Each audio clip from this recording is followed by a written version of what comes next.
부처님의 법문이 비의 비유가 되지요. 우리가 보통 법우라고 이제 법의 비다 이렇게 말을 하는데, 비는 온 세상에 차별 없이 내립니다. 비가 저기는 마음에 드니까 더 많이 주고 여기는 마음에 안 드니까 안 내리고 이런 게 아니라 모든 땅에 고루 물을 뿌려주는 게 비입니다. 마찬가지로 부처님의 가르침도 어느 누구도 차별하지 않고 누구에게나 평등하게 고루 부처님의 법음은 미치고 있습니다. 다만 그 부처님의 가르침을 받아들여서 어떻게 자기 것으로 만들어서 꽃을 피우느냐, 이게 이제 각자 우리들의 일입니다. 비는 같은 비가 내리지만 초목에 따라서 각기 다른 모습과 다른 꽃을 피워내지요. 마찬가지로 부처님의 가르침은 한결같지만 인연 따라서 그 법을 받아가지고 그 법으로서 실현해내는 우리들의 삶은 한 가지일 수가 없을 것입니다. 그렇지만 이게 부처님의 가르침에 의해서 자라난 이러한 삶은 어떤 삶이든 아름답습니다. 봄에 비가 내리면 아름다운 꽃만 피어나는 게 아니라 우리들의 눈에는 별로 아름답게 보이지도 않은 하찮게 보이는 꽃들도 피어날 것입니다. 그러나 사실 알고 보면 어느 꽃, 어느 초목 하나 소중하고 아름답지 않은 것이 없습니다. 그것을 이것은 좋다, 이것은 나쁘다 분별하는 것은 우리의 분별심일 뿐인 것입니다. 마찬가지로 이제 부처님의 이 평등한 법의 비를 중생들이 맞아서 나름대로 그걸 소화해서 자기의 삶으로 이해하고 만들어내는 이 삶은 누구라고 해서 더 잘난 삶이 있다거나 못났다거나 이런 게 없을 것입니다. 모두가 평등하게 각자 자기의 분수에 맞게. 그래서 이제 법성계에도 보면 중생, 수기, 득이, 중생들은 그 그릇에 맞추어서 자기 그릇만큼 갖다 쓰면 되는 것이죠. 다른 사람은 더 잘나서 좋은 것 같이 보인다. 이게 다 이제 분별하는 우리들의 망상의 소치입니다. 남이야 어떻게 하든 나는 내 분수껏 내가 가져다 내 삶을 아름답게 꾸미면 되는 것입니다. 우리는 각기 인연이 다르고 처지가 다르기 때문에 똑같이 살 수 없습니다. 각기 다른 독자적인 자기 삶 속에서 아름답게 살면 사실은 그게 가장 지고한 아름다움이고 가장 가치 있는 삶이 아니겠는가, 이런 생각을 해봅니다. 그런데 우리는 이제 자꾸 어리석은 그 망상이 작용하니까 나름대로 하나 자기 기준을 놔두고 누구는 나보다 더 잘났다, 누구는 나보다 더 못났다. 이제 이러다 보면 나는 왜 이래, 나는 왜 이렇게 못났어, 내 인생은 왜 이래, 자꾸 이제 이런 식의 생각에 빠져들기가 쉽지요. 대부분 중생들이 그렇게 살지요. 그러니까 이제 살다 보면 항상 고통스럽고 이게 고해입니다. 그게 이제 망상에서 나오는 중생들의 세계죠. 그래서 부처님께서는 우리들의 삶의 세계, 중생들의 세계가 우리가 볼 때는 거부장자는 행복한 것 같고 권력 높은 사람들은 다 잘 살고 있는 것 같지만 부처님 눈으로 보면 한결같이 고통 속에 있는 중생들입니다. 고해에 빠져 있는 것이죠. 그 고해를 벗어나는 길을 우리는 지금 부처님 가르침을 통해서 공부하고 있는 것입니다. 오늘 우리가 공부하게 될 66경, 이 경은 지금까지 우리가 공부했던 수행의 모든 구조와 그 핵심을 잘 담고 있는 굉장히 중요한 경입니다. 얼른 읽어보면 우리가 알고 있는 교리들이 6가지가 나열되어 있는 것처럼 보입니다. 그런데 이제 이 내용을 잘 살펴보면 그 속에 우리는 어떻게 공부해야 하는지, 불교 공부는 무엇인지 그 핵심을 잘 담고 있습니다. 그래서 이제 저희들 마지막 니까야 공부가 마지막으로 이제 가고 있죠. 오늘 우리가 공부할 66경이 68번째 경이고, 이제 이 경을 공부하면 69, 70 이렇게 두 개의 경이 남습니다. 그동안 좀 처음 우리가 이 경을 시작할 때 70개나 되는 경전을 언제 다 보고 할까 생각했겠지만 어느덧 지금 우리는 이제 종점에 거의 다가오고 있습니다. 그렇기 때문에 68, 69, 70 이 세 개의 경은 마지마 니까야의 결론 부분이다, 이렇게 말할 수가 있겠습니다. 그만큼 이제 매우 중요한 경전이라는 말씀을 드리고 싶고, 지난번에도 말씀드렸듯이 이번에 이제 이 경을 다음 주에는 아마 이 경 마지마 니까야가 끝날 것입니다. 그러면 그 다음 주에는 쌍유타 니까야 공부가 시작되는데, 다행히 지난번에 보냈던 쌍유타 니까야 원고가 이번 주 수요일인가? 이번 주 수요일에 인쇄에 들어갔답니다. 인쇄에 들어가면 이제 제본만 하면 다음 주 중으로 다음 주 초에나 책이 나올 거라고 출판사에서 이야기를 하고 있습니다. 그러니까 다다음 주 저희들이 이제 쌍유타 니까야 시작할 때는 이 쌍유타 니까야가 책으로 엮어져서 여러분들 공부하는 데 지장이 없을 것 같습니다. 차제에 이제 아마 연락이 가겠습니다만은 여러분들이 이제 책이 신간이기 때문에 여러분들이 직접 구하시기가 좀 어렵다면 저희들이 출판사하고 연락을 해서 여러분들이 주소를 보내주시면 그 주소에 직접 출판사에서 보낼 수 있도록 조치를 취할까 이렇게 생각하고 있습니다. 그러니까 공부하시는 여러분들이 책 구입하고 뭐 하는데 어려움은 없도록 저희들이 조치를 취할 생각이니까 이제 그렇게 하시고 이제 다음 공부를 준비하시면 되겠습니다. 오늘 우리가 살펴볼 이 66경이라는 것은 무엇이냐면 6내입처, 6외입처, 6식, 6촉, 6수, 6애 이렇게 해서 6가지를 이제 6이라고 그럽니다.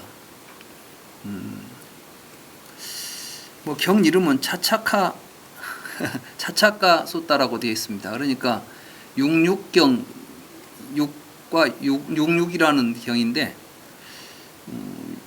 66이라는 말이 무슨 의미가 있을까? 근데 사실은 이제 이게 뭐가 중요하냐면 우리들의 의식의 구조가 기본이 6가지로 되어 있어요. 많은 사람들이 이제 불교는 일체 유심조다, 마음을 이야기한다 이렇게 이야기하는데, 그럼 마음이 도대체 어떻게 생겨 먹었냐? 우리 알기로는 뭐 보이지도 않고 형상도 없고 무엇도 없고 밤낮 이런 이야기만 하죠. 대부분 뭐 마음 이야기 하면은 말은 많은데 막상 구체적으로 이야기할 때 마음이 뭐냐 이런 이야기를 하면 굉장히 좀 뭐랄까요, 좀 애매하고 뭐 잘 알고 있는 것 같으면서도 또 알쏭달쏭한 게 마음이죠. 오늘 이제 이 용육법을 보면 우리 마음이 어떻게 작용하고 어떤 구조인지가 잘 드러나 이제 그걸 잘 알 수가 있을 것입니다. 어떤 사람들은 뭐 이 우리들의 본래 이 마음, 진화 이런 게 뭐 우리 몸 안에가 들어가지고 탁 그 주인공이 하나씩 탁 자리 잡고 있다. 주인공을 발견해야 된다.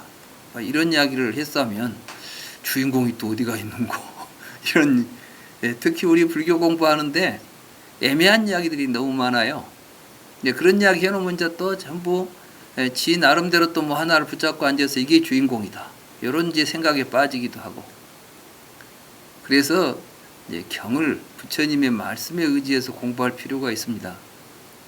누가 한 이야기든 별로 이제 이 우리가 니까야 공부하고 부처님의 경을 공부할 때는 뭐 조사들이 뭐 누구 어떤 훌륭한 스님들이 무슨 이야기를 했다 다 이제 부처님 말씀만 못 하니까 그냥 다 접어두고 이제 부처님 말씀에 귀를 기울여서 공부를 하시기 바랍니다. 부처님의 말씀도 제대로 이해를 못한 가운데 뭐 이 뒤에 나온 후대 큰 스님 조사들 이야기 듣다 보면 너무 이제 혼란스러울 수 있습니다. 그러니까 오늘 이 66경을 통해서 우리들의 본심, 우리들의 본래 마음, 이게 어떤 생각, 어떻게 되어 있는가 이걸 잘 알아야 되겠습니다. 우리의 마음이라는 것은 보고 듣고 냄새 맡고 맛보고 만지고 생각하니까 나타난 것들이에요. 그래서 보고 듣고 냄새 맡고 맛보고 만지고 생각하는 이 6가지가 기본이 돼가지고 6단계에 걸쳐서 중생의 마음이 전개가 됩니다. 중생의 마음이 6단계로 전개가 되니까 이제 육이다 이렇게 말하고 있는 거예요. 육육법 이렇게 말하는 겁니다. 육육경이다 이렇게 말하는 것이고, 그래서 오늘은 이제 우리 마음이 어떤 식으로 작동하는데, 그때 우리의 마음이 그렇게 작동을 할 때 우리가 어떤 생각을 가져야 하는가, 이게 이제 수행의 요체예요. 그러니까 불교 수행한다 그러면은 막연하지요. 그냥 뭐 참나를 찾아라, 우리 이런 식으로 하니까 참나가 어디가 있는데 어떻게 생겨 먹은지는 알고 찾아야 되겠는데, 자, 참나를 찾자.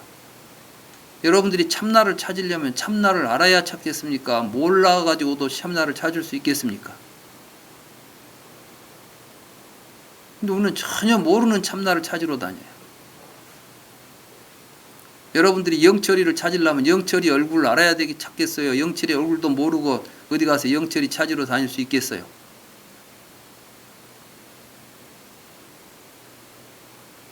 못 찾지. 영철이 어디서 찾아? 얼굴도 모르는 사람은 어떻게 찾으러 다닐 거예요? 지금 우리 공부가, 우리 불교 공부가 뭐냐면은 아무것도 모르면서 찾으러 다니는 꼴이란 말이에요. 여러분들 어디 수행체 가니까 본심을 찾아라, 뭐 진여를 찾아라 했으면 진여 모형 보여주면서 이렇게 생긴 게 진여니까 공부하다 이게 나오면 진여 찾은 줄 알아라 이렇게 가르쳐준 거 본 적 있어요, 없어요? 뭐 앉아있으면 나올 거라고 해. 나왔는데 그놈이 진여인지 아닌지를 어떻게 알아볼 거예요, 진여를 모르고 있으면. 우리가 지금 뭐 사방천지 어디 공부하러 돌아다녀 보면 하는 데마다 전부 그렇게 알지도 못하고 보지도 못한 놈 찾으라 하고 찾았다 했었고, 이러니까 참 답답하지요. 이 경을 이제 한번 읽어봅시다. 우리가 이 수행은 어떻게 하는 것인지, 마음 공부라는 게 뭔지 이걸 정확하게 알고 공부하는 거. 그걸 모르고 공부하면 천년 만년 해봐야 그냥 혼자 뭐라 할까요? 좀 그 엉뚱한 곳 돌아다니다가 시간만 낭비합니다. 경에 의지해서 공부해야 한다는 거. 그럼 한번 읽어보겠습니다. 이와 같이 나는 들었습니다. 한때 세종께서는 사와띠에 제따와나 아나타핀디카 승원에 머무셨습니다. 그곳에서 세종께서 비구들이여라고 비구들을 불렀습니다. 비구들은 존경하는 스승님하고 대답했습니다. 세종께서 말씀하셨습니다. 비구들이여, 내가 그대들에게 처음도 좋고 중간도 좋고 마지막도 좋으며 의미 있고 명쾌하고 완벽하며 청정한 법명을 드러내는 가르침을 설하겠소. 듣고 잘 생각하도록 하시오. 내가 이야기하겠소. 그렇게 하겠습니다, 세존이시여라고 그 비구들이 대답했습니다. 세종께서는 다음과 같이 말씀하셨습니다. 6가지 내입처에 대하여 알아야 하고, 6가지 외입처에 대하여 알아야 하고, 6가지 분별의 구조에 대하여 알아야 하고, 6가지 접촉의 구조에 대하여 알아야 하고, 6가지 느낌의 구조에 대하여 알아야 하고, 6가지 가래의 구조에 대하여 알아야 한다. 그러니까 이제 불교 공부를 할 때 우리가 알아야 될 것이 이 6가지예요. 육육. 이걸 알아야 한다는 거예요. 그러니까 이제 만약에 우리가 어디 불교 수행을 하러 갔다 그러면 제일 먼저 이거부터 우리가 정확하게 이해할 수 있도록 설법을 해야 돼. 그러고 나서 알아야 거기를 들여다볼 수가 있잖아요. 그럼 뭐이냐? 6가지 내입처에 대하여 알아야 한다고 했는데 이것은 무엇을 두고 하는 말인가? 볼 때 눈 속에 내가 들어있다는 생각, 들을 때 귀 속에 내가 들어있다는 생각, 냄새 맡을 때 코 속에 내가 들어있다는 생각, 맛볼 때 혀 속에 내가 들어있다는 생각, 만질 때 몸 속에 내가 들어있다는 생각, 생각할 때 마음 속에 내가 들어있다는 생각이 있다고. 사실 여기는 제가 좀 풀어서 한 이야기예요. 경에서는 안입처 이비설신의 입처가 있다고 이렇게 돼 있어요. 근데 그 말 가지고는 못 알아듣죠. 그러니까 육근이나 내입처나 육입이나 육근이나 같다고 지금 이해를 하고 있죠. 모두가 이제 이런 그 경을 이렇게 보고 있으니까 그 육입처와 육근이 동일한 것이다라는 해석을 아비달마 때 했어요. 그러니까 이제 부처님 열반하신 지 300년 내지 500년 사이에 아비달마 불교가 체계화되는데 그때 불교를 이렇게 해석을 해버렸단 말이에요. 그러면은 내입처에 대해서 알아야, 육근에 대해서 알아야 된다. 뭐 안이비설신의 눈, 귀, 코, 여, 몸, 마음을 모르는 사람 있어요? 이건 불교 공부 안 해도 다 알아요. 이건 3살만 먹으면 다 알아. 3살 먹은 애들한테도 눈 그러면 손으로 눈 가르치고 코 그러면 코 가르치고 다 알지요. 그 뭐 이런 걸 몰라서 알아야 된다. 부처님이 지금 이런 말씀 하시겠어요? 이때 아야따나라는 말을 부처님이 쓰셨어요. 입처라는 말을 쓰셨단 말씀이에요. 눈, 귀, 코, 여, 몸에다가. 그럼 왜 이런 말을 썼느냐? 사실 이 말은 불교에서 처음 사용하는 말이 아니라 이미 인도 철학에서 볼 때는 보는 놈이 머물면서 본다 이런 생각을 가지고 있었어요. 근데 그거는 우파니샤드 당시 불교 부처님 당시에 인도에 있었던 이러한 브라만교의 사상만 그런 게 아니라 실제로 우리는 볼 때 안에서 보는 놈이 거기에 머물러서 보고 있다는 생각을 하고 있다는 것이에요. 여러분들이 자 이게 뭡니까? 뭘 봤습니까? 주먹을 보셨죠? 보셨죠? 누가 봤어요? 누가 봤냐? 그러면 내가 봤다 그러죠. 그때는 지금 나라는 놈이 어디 있어요? 내가 본다면 볼 때는 나라는 놈이 어디 들어있어요? 눈 속에서 내가 보고 있는 것처럼 생각하지 않아요. 내가 눈을 통해서 주먹을 봤습니다. 그때 그 보는 놈, 그 놈이 우리에게는 지금 볼 때 눈 속에서 머물면서 밖에 뭔가를 보고 있는 것처럼 느낀단 말이에요. 우리가 알고 있단 말이죠.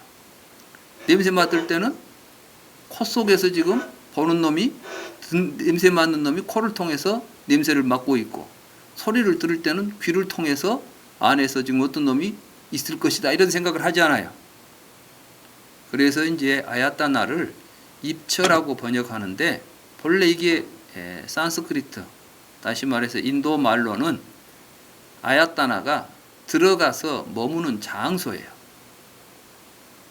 내가 어느 방에 들어가면 그 방이 내가 머무는 장소가 되죠. 그렇죠? 그럼 우리가 사물을 볼 때는 눈이 내가 들어가서 머물고 있는 장소처럼 보이는 거예요. 우리에게.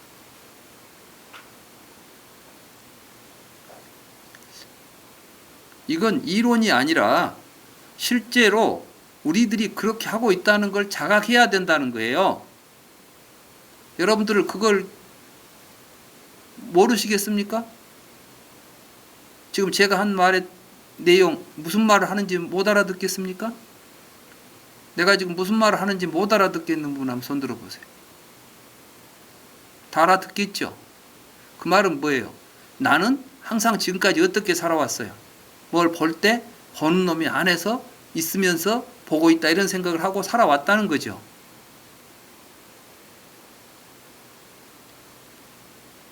안 그러신 분, 나는 봤는데 내가 봤다는 생각이 안 일어나신 분, 뭐 소리를 들었는데 내가 들었다는 생각을 안 해보신 분, 손 들어보세요. 아무도 없죠. 그때 여러분들은 벌써 어떤 생각을 하느냐? 눈을 통해서 보는 순간 보는 놈은 지금 이 눈 안에가 들어있고 보이는 놈은 눈 밖에 있다, 이런 생각을 하게 되죠. 그 생각을 아직 안 해보신 분, 그 생각 없이 본 적이 있는 분 없어. 우리들이에요. 우리들은 마음이 지금 그게 우리 본 마음이야. 현재 지금 우리는 그 마음을 가지고 살고 있는 거예요. 그러니까 유기처를 지금 알아야 한다, 그 말을 이야기할 때 부처님께서 그냥 눈, 귀, 코요 이런 거 알아야 된다, 이게 무슨 초등학교 학생들한테 이게 우리 신체 구조 가르쳐주는 그 생물학 시간이 아니에요 이게. 근데 오늘 지금 그런 식으로 공부를 해왔다고. 어디 불교 공부한다 해가지고 12처 그러면 그건 육군 육경이다, 그거는 이제 설명이 끝나버려요 그냥. 육군 육경 그건 그 불교를 부처님 말씀 안 해도 다 알고 있는 내용이라니까. 우리가 그런 걸 불교를 통해서 절에 와서 육군 육경 알았다고 좋아할 것이 뭐가 있겠어요. 이미 다 알고 있는 거 확인하고 있는데. 그런 게 아니에요. 사실은 나는 볼 때 항상 볼 때마다 보는 놈이 안에가 있다는 생각을 하고 있었고, 들을 때는 듣는 놈이 안에 있다는 생각을 하고 듣고 있었구나 라는 것을 알아라는 말씀이에요. 이게 이제 내 입처에 대해서 알아야 된다, 이렇게 말씀하십니다. 그래 내가 그걸 이제 지금 풀어놓은 거예요. 안 풀어놓으면 못 알아들으니까. 그래서 이제 볼 때 눈 속에 내가 들어있다는 생각, 그것이 안입처예요. 안입처. 들을 때는 귀 속에 내가 들어있다는 생각, 생각할 때는 마음 속에 내가 들어있다는 생각. 이것에 대해서 분명하게 알아야 한다. 이것이 첫 번째 여섯이다. 첫 단계로 이거 먼저 알아야 돼요. 그러니까 이제 여러분들이 뭘 볼 때 알아차려야 된다고. 내가 지금 나 안에서 뭔도 내가 있어서 밖에 뭘 보고 있다는 생각을 하고 있구나, 그 생각으로 보고 있구나라는 사실을 알아야 된다는 이야기예요. 그러니까 이 지금 경에서 하는 이야기는 설명하고 있는 게 아니에요. 내가 이제 이론 하나 가르쳐 줄게, 이런 게 있어, 개념 설명하고 있는 게 아니라, 몸을 가지고 우리가 수행을 한다 할 때 우리는 일상생활에서 눈으로 뭘 보게 되면 내가 이제 드러나죠. 보는 주관이 있게 되죠. 그와 더불어서 뭐가 나타나죠? 보는 주관만 나타납니까? 보는 주관이 나타나는 순간 바깥에는 보이는 대상이 나타나죠. 주관과 객관이 나타나게 되죠.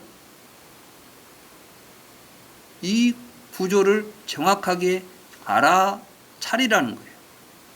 근데 우리는 그렇지 않고 그냥 막연하게 안에는 내가 있고 밖에는 색이 있다는 생각을 전제해버려. 그걸 들여다보진 않아요. 이미 다 알고 있는 기본 사실이야 이건.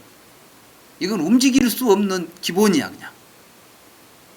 그러니까 이제 그 다음 이야기만 하는 거예요. 밖에 뭐가 있는데 저건 뭐지?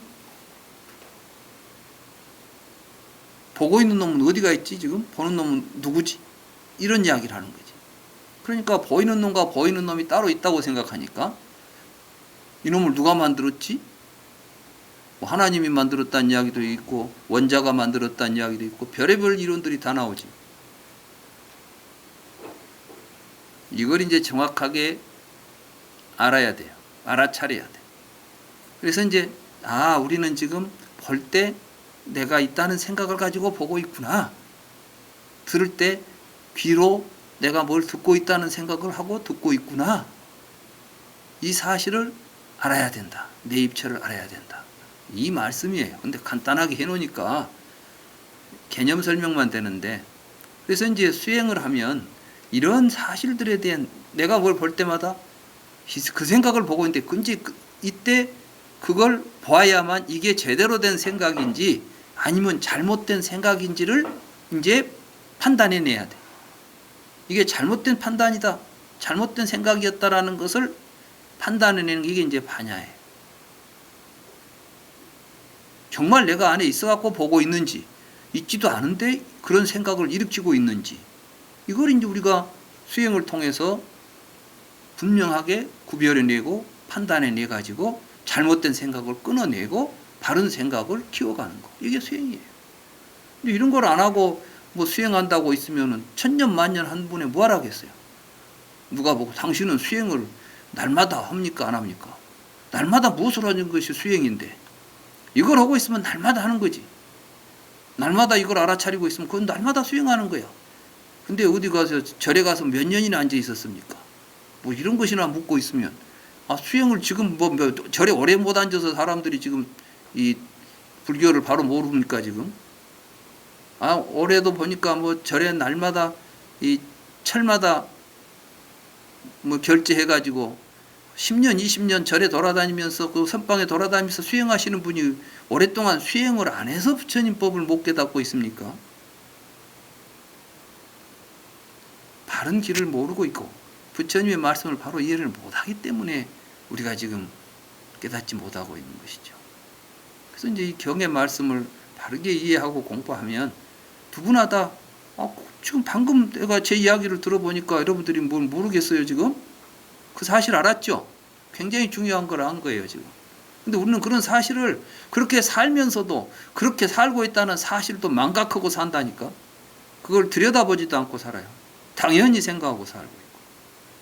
그래서 이제 이 한 줄도 경에 나오는 이 한 줄의 의미가 얼마나 막중한지를 알아야 돼요. 근데 대개 보면 알고 있는 말이거든. 육입처 안이비설신의 안약이 나왔네. 다음도 알아. 다 알아. 읽어보니까 모르는 게 없어 지금. 육육법 이거 한번 여러분들이 책 읽어보면 다 아는 이야기야. 간단하게 알고 나 책 봤다 이런 얘기지. 난 맞지마니까 다 읽어봤어. 난 다 알아. 뭘 알아요? 안이비설신의 색성량 미적법 그거 단어 몇 개 알고 있으면 다 아는 거예요. 하나도 아는 게 없어요. 그렇게 알아서는 공부하는 게 아니고, 이제 여러분들이 분명하게 이걸 봤으면 다음에 육외입처에 대해서 알아야 한다. 이것은 무엇을 두고 한 말인가? 보이는 형색 속에 보이는 것이 들어있다는 생각, 들리는 소리 속에 들리는 것이 들어있다는 생각, 향기 속에 냄새 나는 것이 들어있다는 생각, 맛 속에 맛내는 것이 들어있다는 생각. 여러분들은 어떤 사물을 보면 마치 그 사물이 그것을 가지고 있는 것처럼 보인단 말이죠. 자, 사과를 예로 들어봅시다. 여러분들이 사과를 보면 저 빨간 형태는 누가 가지고 있는 형태예요? 빨갛고 동그랗게 생긴 건 뭐예요? 사과죠. 그죠? 여러분들이 그때 이제 사과의 모양, 사과의 빛깔 이렇게 말하죠. 그럼 이제 그 모양과 그 빛깔을 하고 있는 것, 그 안에는 지금 뭐가 들어있어요? 사과가 들어있어. 냄새를 내고 있으면 그 냄새를 누가 내? 사과가 내는 냄새예요, 이제. 우리는 전부 이렇게 보잖아. 그러니까 내가 본 어떤 대상을 통해서 지각한 내용을 통해서 그 안에다가 어떤 실체가 있다는 생각을 하고 있는 거예요. 그렇지 생각 안 하신 분. 다 그렇게 생각하지 않아요. 그걸 알아라는 거예요. 그러니까 내입처, 외입처를 안다는 것이 얼마나 사실은 중요한 일이고, 지금 어디 불교 공부한다고 어디 가서 학교를 가든, 지금 대학이 아니라 대학원에서도 내입처, 외입처 이렇게 이야기하는 곳이 단 한 군데도 없어요, 세계에. 오직 지금 우리 붓다 나라에서만 내입처, 외입처가 이렇다는 이야기를 하고 있는 것입니다. 그러니까 우리가 지금 여기서 하고 있는 이 공부는 여러분들이 자신해도 돼요. 세계에서 최고의 불교를 공부하고 있어요. 이거 뭐 하버드가 아니라 뭐 하버드보다 더 어떤 대학에서 어디를 가도 이런 공부를 할 수 있는 곳이 없습니다.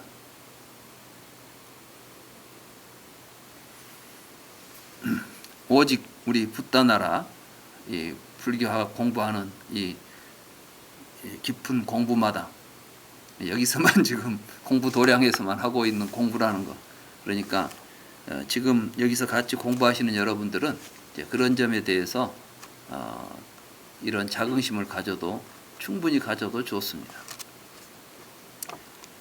그 다음에 6가지 분별의 구조에 대하여 알아야 한다고 했는데 이것은 무엇을 두고 하는 말인가? 이걸 이제 육식신이라고 되어 있어요. 육식신에 대해서 알아라. 근데 이 신이라는 말을 또 이제 한자로 신이라고 번역했지만 이게 이제 산스크리트어로는 까야라는 말인데 이 몸이라는 말을 뜻하기도 하지만 이 까야라는 것은 이 어떤 구조를 가지고 있는 구조물을 이야기해요. 그러니까 이제 우리의 의식이라고 하는 식은 6개의 이러한 구조를 가지고서 형성되어 있어요. 식이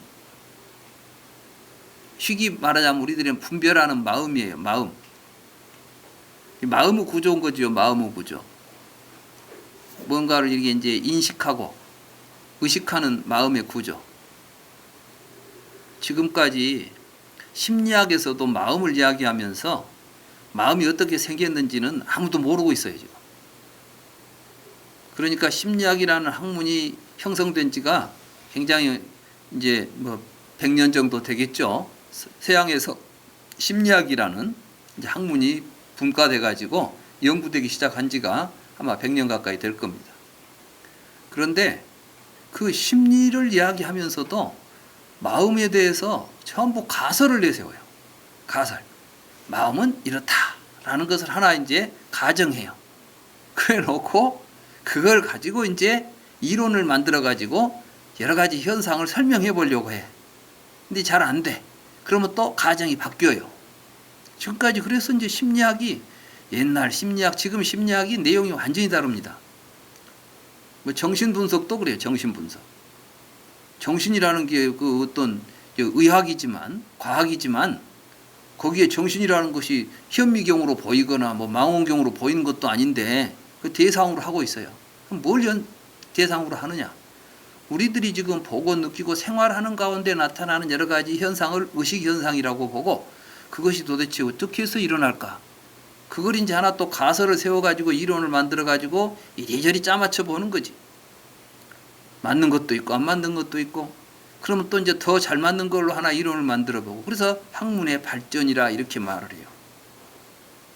심리학도 이제 많이 발전하죠.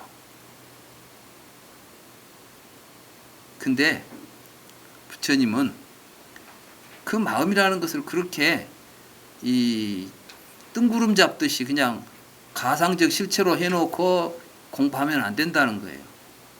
마음이 어떻게 일어나는가를 분명하게 그 구조적인 구조를 알아야 된다는 거죠. 그 이야기를 지금 여기서 하고 있어요. 그게 뭐냐? 6가지 분별의 구조에 대하여 알아야 한다고 했는데 이것은 무엇을 두고 한 말인가? 보는 주관과 보이는 형색들을 의지하여 시각 분별이 생긴다.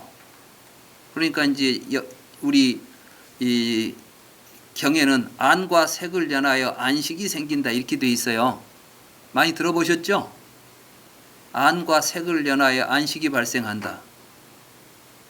근데 그 무슨 말인지를 모르고 사람들이 되게 말하면 눈으로 색을 보면 색을 분별하게 된다. 이 정도로 이야기를 해요. 근데 이제 이 식이라는 것 자체가 뭐냐면 우리들의 의식은 6가지 구조, 아까 보고 듣고 냄새 맡고 맛보고 만지고 생각하는 게 주관의 구조죠. 주관과 객관이라고 하는 이 두 구조 속에서 우리들이 객관에 대한 분별을 일으키는 게 이제 식인데 이건 반드시 어쩔 때 일어나느냐? 보는 주관과 보이는 대상이 서로 조건이 갖추어졌을 때만 분별이 일어난다는 거예요. 그러니까 이제 우리 마음은 안에 있는 실체가 아니라 보고 듣고 냄새 맡고 맛보고 만지고 생각할 때 보이는 것, 들리는 것, 만져지는 것, 생각되는 것에 대한 분별이 일어나는 거예요. 그러니까 보이는 것이 없고 들리는 것이 없으면 분별하는 마음이 일어나겠습니까? 안 일어나겠습니까? 안 일어나면 있겠습니까? 없겠습니까?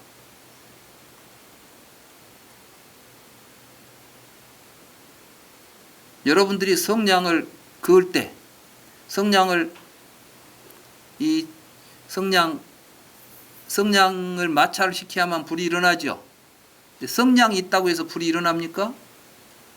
아니면 성냥갑이 있다고 해서 불이 일어납니까? 성냥을 성냥갑에다 문지르면 그때 비로소 불이 일어나죠. 근데 사람들은 그 불이라는 놈이 안에가 있는 줄 안다니까. 성냥 불이 본래 있다가 나온 줄 알아. 그래서 성냥 불이 성냥에서 나왔을까, 성냥갑에서 나왔을까, 이런 걸 생각하면, 이제 이런 식으로 생각하면 어리석음이에요. 불은 성냥갑에도 없고 성냥 안에도 없어. 언제 어떻게 있느냐? 성냥과 성냥갑이 마찰을 할 때 그것을 인연으로 해서 일어나는 거예요. 뭐 일어나지만 계속해서 이게 유지되려면 또 뭐가 있어야 돼요? 그 불이 탈 수 있는 연료가 계속 공급이 되어야만 유지가 되겠죠. 나무가 다 타버리면, 여러분들이 성냥불을 피웠는데 성냥개비가 다 타버린 뒤에 성냥불은 남아 있어요, 없어요? 그럼 이제 어디로 갔어요, 이게 있던 놈이? 우리는 밤낮 이런 생각으로 사는 거야. 어디서 왔다 어디로 간다. 없어지면, 생기면 어디서 왔다, 없어지면 어디로 갔다. 우리 인생조차도 그렇게 생각해요. 여러분들이 지금 여기서 살고 있으니까, 아, 나는 어디서 왔을까? 이제 죽으면 안 보이니까 어디로 갔을까? 마치 성냥을 그어서 불이 생겼으니까 이 불이 성냥갑에서 왔을까, 성냥개비에서 왔을까? 이런 생각하고, 또 타서 없어지고 나니까 이것이 어디로 갔을까? 하늘로 갔을까, 땅으로 갔을까? 이런 생각을 하고, 이제 이러한 잘못된 생각들을 지금 여실하게 보여주기 위해서 우리들의 마음이라고 하는 것, 우리가 지금 분별하는 마음이라고 하는 것은 어떻게 생기느냐? 안과 색이 조건이 맞추어질 때만 나타나. 그러니까 여러분들이 보는 주관이 안 나타나면 보이는 객관도 안 나타나요. 보지 않을 때는 보는 분별하는 마음은 일어납니까, 안 일어납니까? 그걸 정확하게 통찰하라는 거예요. 안에 뭔 놈이 있어갖고 보고 다니는 게 아니라 보니까 보는 놈도 나타난 거예요. 안 볼 때는 보는 놈이 안 나타난다니까. 뭐 그 놈은 있어요, 없어요?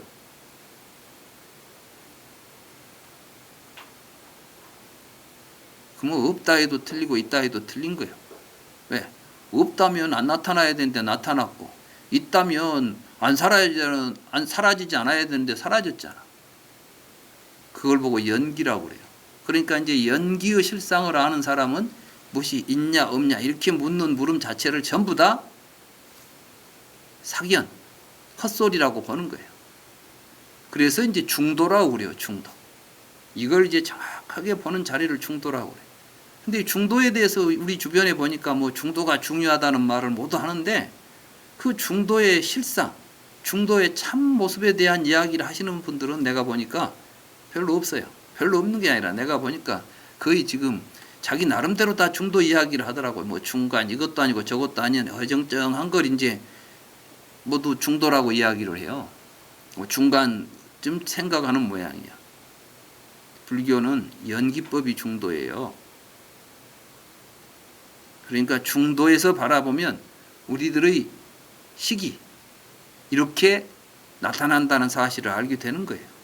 그러니까 지금 이게 전부가 다 이제 중도 수행인 것입니다. 말하자면은 볼 때 보는 놈이 있다고 보이는 것을 봐야 된다. 내입처, 외입처 또는 육식신 이런 게 전부 다 이제 이러한 그 수행의 과정 속에서 우리가 보아야 될 사실들에 대한 내용들이에요. 그러니까 관의 대상들이죠. 불교 공부하면서 이런 걸 관하지도 않고 있으면 그건 하나만 하는 공부인 거예요. 100번 해봐야 그거는 아무리 해봐야 거기에는 이 성과가 있을 수가 없습니다.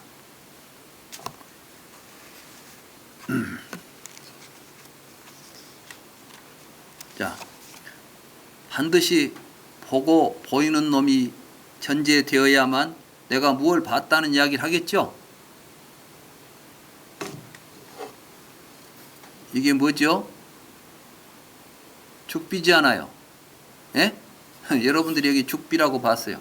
근데 죽비가 지금 여러분들이 이게 죽비가 있다, 저게 죽비다라는 인식이 생기려면 지금 이걸 누가 보고 있어요?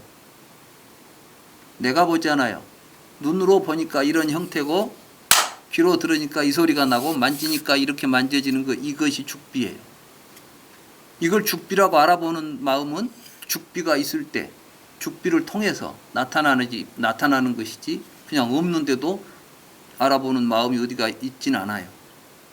반드시 이렇게 안과 색, 안입이설신의 색성양 미촉 법을 인연으로 해서 안입이설신 의식이 생기게 돼 있어요. 이게 이제 가장 기본적인 우리들의 마음의 본 바탕 구조예요, 이게. 근데 그 바탕 구조에서 우리가 지금 잘못 봐버리면, 그 사실대로 못 봐버릴 때 우리들의 삶 자체가 왜곡돼 버리는 거예요. 자꾸 뭐 본심을 찾아라 못 찾아라 하니까 이런 건 제쳐두고 어디가 본심이 있는 줄 알고 공부를 하고 있어요. 요즘 우리 불교 공부들이.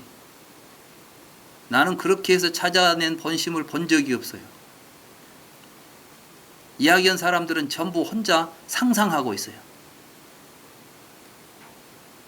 무아, 진아, 그건 깨달아 봐야 알고 막 거기 가면 막 휘황찬란하고 막 거기 가면 막 모든 괴로움이 없이 편안한 뭐가 있다.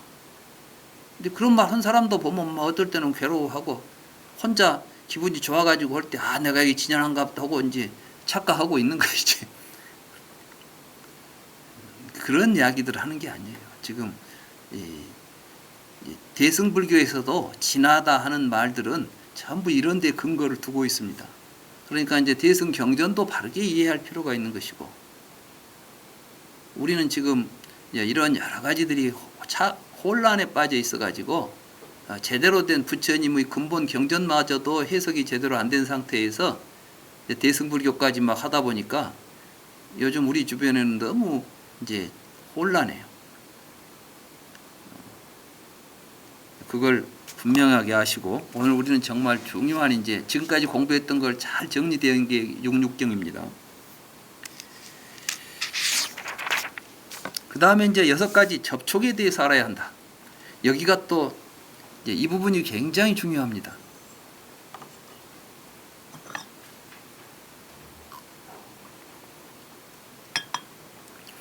잘 읽어보겠습니다. 866쪽입니다. 6가지 접촉의 구조에 대하여 알아야 한다고 했는데, 사실은 그 접촉에다가 접촉의 구조라는 말을 좀 집어넣어야 됩니다. 접촉 지금 그 원고에서 빠져나가 버렸는데, 접촉의 구조, 육촉신이니까 이것은 무엇을 두고 하는 말인가? 보는 주관과 보이는 형색들을 의지하여 시각 분별이 생기며 이들 셋의 만남이 접촉이라고 그랬어요. 그러니까 이제 이걸 삼사화합이다 이렇게 한자로는 표현하고 있는데, 근데 이걸 지금까지는 어떻게 해석했냐면, 내가 눈이 있어도 바깥에 색이 있어도 그걸 보고 있는 의식이 없으면 촉이 안 생긴다, 이제 이 정도로 생각을 한 거예요. 근데 이제 이건 그런 세 가지가 그냥 공간적에 만나서 일어나는 사건을 이야기하는 게 아니에요. 이게 전부 사실 우리 마음 이야기예요. 여러분들 안에 색에 대한, 여러분들 안에 뭘 사물의 분별에 대한 이런 요소들이 없으면 우리는 접촉이 안 일어납니다. 밖에 다이아몬드가 있어요.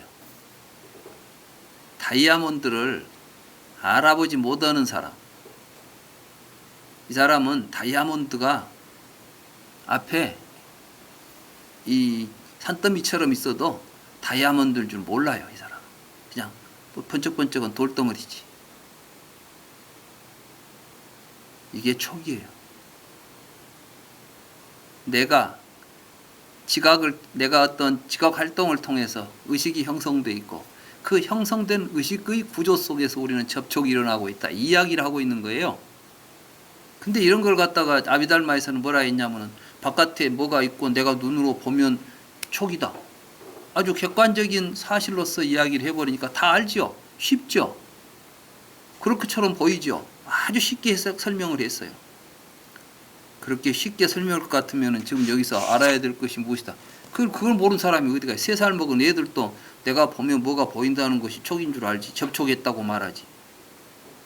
그래서 이 촉이라는 것이 우리에게 감정을 유발시키는데, 그래서 우리는 내 감정을 컨트롤할 수가 있는 거예요.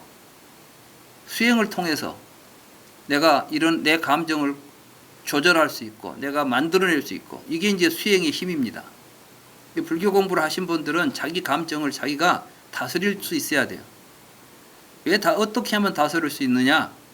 감정이 일어나는 구조를 알기 때문에 다스리는 거예요. 촉의 구조를 알기 때문에. 전 시간에도 제가 그 이야기 했죠. 제가 지하철 탈 때 그 공짜 카드 안 쓰고 신용카드 써가지고 마음이 찡했다는 이야기 했죠. 예. 그때 촉이 일어난 거예요. 촉이. 뭔 촉이? 신용카드 촉이 일어난 거예요. 여기서. 그러니까 나는 이제 공연히 그냥 돈을 안 내도 될 걸 돈을 내가 냈다는 생각을 하니까 좀 서운하기도 하고, 그런데 생각을 바꿔가지고 그 촉을 다른 걸로 바꿔낸단 말이죠. 자기가 바꾸면 되는 거예요. 이게 이제 자제한 거예요. 여의한 것이고. 스스로 그걸 해낼 수 있어야 돼요. 그리고 이제 이게 다 익어버리면은 처음부터 그냥 모든 게 그렇게 자제하게 되면 이제 해탈이지 뭐. 아직 저는 해탈을 못 해가지고 억지로 이제 생각을 만들어내고 있으니까 수행하는 사람이고. 그러나 이제 알고 수행을 하면은 그게 가능해진다니까요. 우리가 이제 공부하는 게 다 그렇게 알아야 수행이 되는 거예요. 그래서 이제 이런 걸 하나하나를 다 수행이라고 생각해야 돼. 이런 걸 하고 있으면은 행주자와 어묵동정에 다 하고 있는 거지 뭐. 내가 가면서도 일어날 때마다 마음을 쓰는 걸 보고 육촉의 구조를 본 다음에 내 촉이 지금 이렇게 작동하고 있구나. 근데 계속 그러고 가면 내가 고통스러운데 계속 그러고 가고 있을 수가 있어요, 없어요? 그럼 내가 이제 해결해야지. 내가 왜 이 생각을 하면서 고통스러울 필요가 없잖아. 그래도 계속 고집하고 있으면 바보지, 멍청하지. 그러니까 그때 이제 딱 바꿔가지고 좋은 생각으로 바꾸는 거예요. 부처님은 누가 와서 칼로 막 사지를 잘라내니까 저놈이 나를 죽이러 왔구나, 나를 해치러 왔구나, 이렇게 생각했으면 어떻게 그걸 극복했겠어요? 저 사람이 내 인욕을 뒀구나, 이렇게 딱 촉을 바꿔내니까 그 사람에 대해서 자비심이 일어나죠.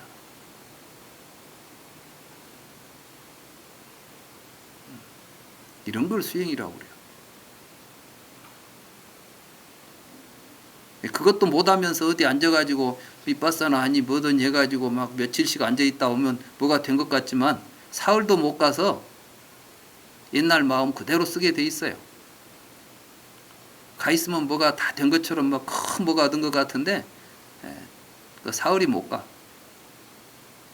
우리는 이제 그런 걸 공부라고 하면 안 돼요. 진정한 공부는 이렇게 알고,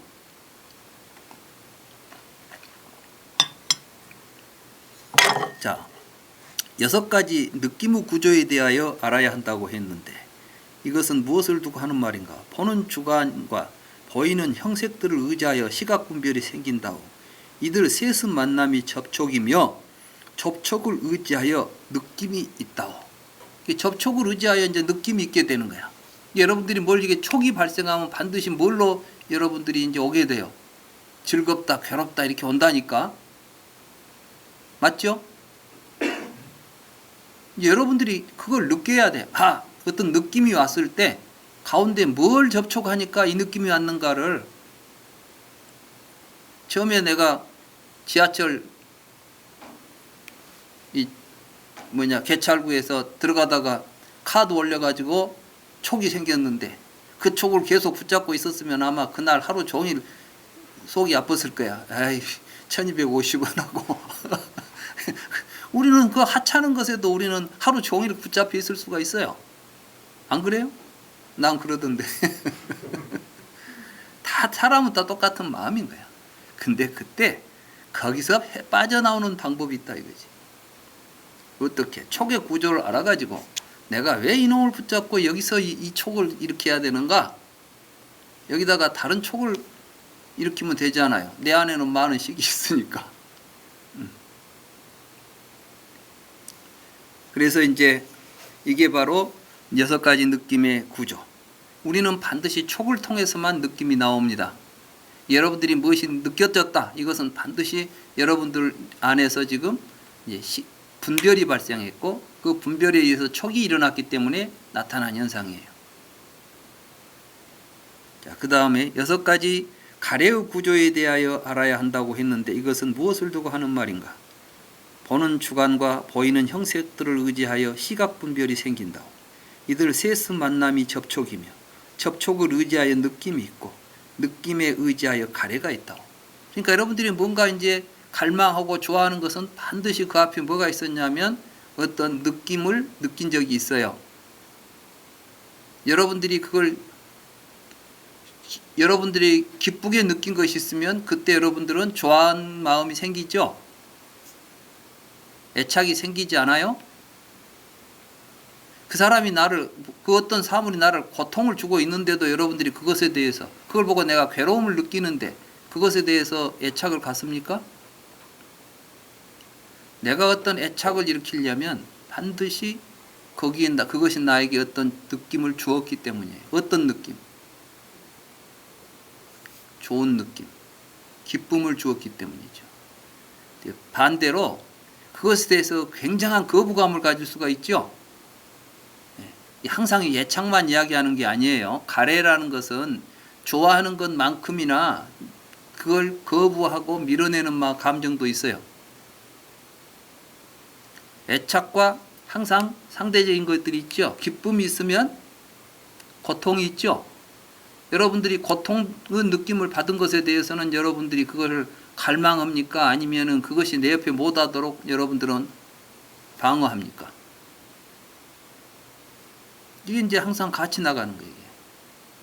그래서 이제 우리들의 느낌을 우리가 보면 이 가래까지가 이런 구조 속에서 나타나고 있구나.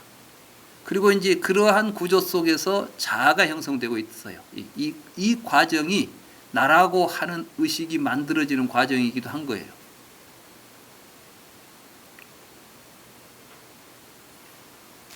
그런데 이제 경전에 용어들이 너무 간단하고 또 이렇게 해놓은 말씀들이 뒤에 가서 해석이 잘못돼 가지고 지금 경을 읽으면서 그 내면을 이렇게 이해해 가기라는 게 쉽지가 않습니다.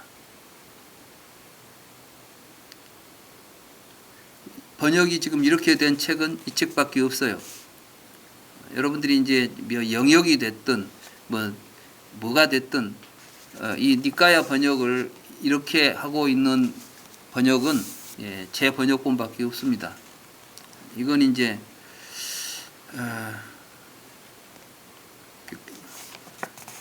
그러니까 그런 이제 이런 의미들을 드러내지 못하게 되면 경을 읽어도 경이 별 의미 없이 읽히게 되죠. 별로 중요한 경 같지도 않아. 이미 다 알고 있는 교리 또 나오고 있는 것이죠, 그냥. 누군가 이제 그러니까 딱 다음 이제 문장이 나오잖아요. 저기 867쪽에 보면 누군가 보는 주관이 자아다라고 주장한다면, 여기 또 이제 안이 자아다라고 주장한다면 이런 이야기가 있는데, 솔직히 말해서 눈이 자아라고 주장한 사람이 어디가 있어요? 근데 경에는 눈을 자아라고 주장하는 사람이 있다면 이렇게 이제 표현이 나오면 세상에 눈이 나라고 생각하는 사람이 있어요? 눈은 내 것이라고 생각하지 눈을 나라고 생각. 그런데 보는 놈이 나라는 생각은 합니까 안 합니까? 눈은 내가 아니지만 보는 놈은 나지요. 이때 안은 보는 놈이에요. 근데 이게 보는 놈이에요. 보는 주관이죠. 그래서 우리는 이제 보는 주관이 자아다는 생각을 하게 돼 있답니다. 근데 이것은 옳지 않다. 이제 이런 이야기를 하는 거예요, 지금. 그러니까 아까 말한 눈 속에서 보고 있는 놈이 보는 자아지요. 안입처인 거예요, 이게.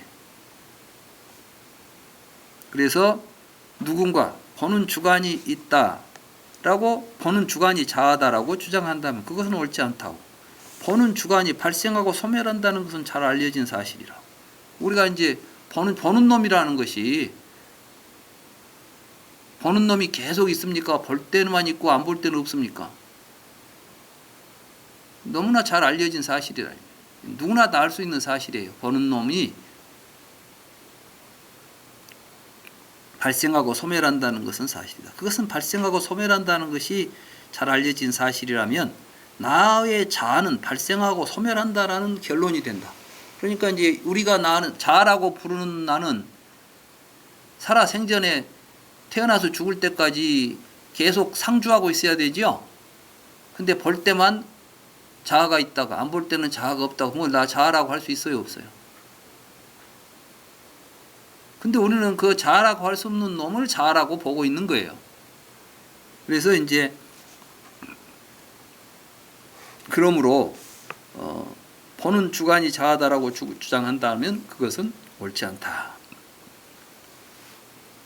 누아가 이와 같이 보는 주관은 자아가 아니고 보이는 형색들이 자아다. 이게 이제 눈에 우리 몸을 이야기할 수 있어요. 우리 몸이 요거이 자아다라고 말할 수도 있을 것이다. 옳지 않다. 이것도 보이는 형색들도 발생하고 소멸하는 것이다. 그러면 또 누군가는 보는 주관도 자아가 아니고 보는 형색들도 자아가 아니다. 시각 분별이 자아다. 그러니까 이제 육육법을 쭉 이야기해 놓고 6가지 지금 내입처, 외입처, 그 다음에 뭐가 있었죠? 육식신, 육촉신, 육수신, 육예신 있잖아요. 이 모든 것들 속에 이 구조를 통해서 뭐가 형성되어 있어요?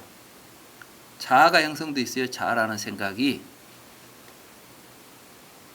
근데 이제 그 사이 그걸 놓고 나서 그것이 진정한 자아인가를 통찰하는 것이 이게 이제 반야로서 통찰하는 거예요, 이게. 우리가 뭐 윗바사나를 한다거나 하는 게 전부 다 이제 이 작업을 하는 거예요, 이 작업. 이런 거 안 하면서 뭐 윗바사나 하고 있다 그러면 그거는 하나만 하면 윗바사나야. 이걸 하는 거예요. 이건 자아가 아니다. 그래서 분별하는 시각 육식신도 자아가 아니다. 그런 시각 분별도 자아가 아니고 뭐 시각 접촉도 자아가 아니다. 또 근데 이제 우리는 마치 그건 아니지만 접촉하고 있는 놈이 있지 않느냐. 내가 뭔가 경험하는 주체가 있을 것이다. 느끼는 주체가 있을 것이다. 갈망하는 주체가 있을 것이다. 이런 생각하지 않아요. 여러분들은 어떻게 생각하냐 하면 내가 보고 느끼고 인식하고 느끼고 그리고 애착한다. 이런 이야기를 하죠. 여러분들이 접촉을 할 때 접촉하는 어떤 존재를 자아라고 보지요. 우리는 느낄 때 누가 느낀다고 생각해요? 그냥 느낌이 인연에 따라서 일어났다고 생각합니까? 내가 느낀다고 생각합니까? 여러분들이 갈망을 할 때 갈망이 일어났다고 생각합니까? 내가 갈망한다고 생각합니까? 갈망은 일어난 것인데 일어나면 내가 갈망한다 해가지고 갈망을 하고 있는 주체를 자기라고 붙잡게 돼요.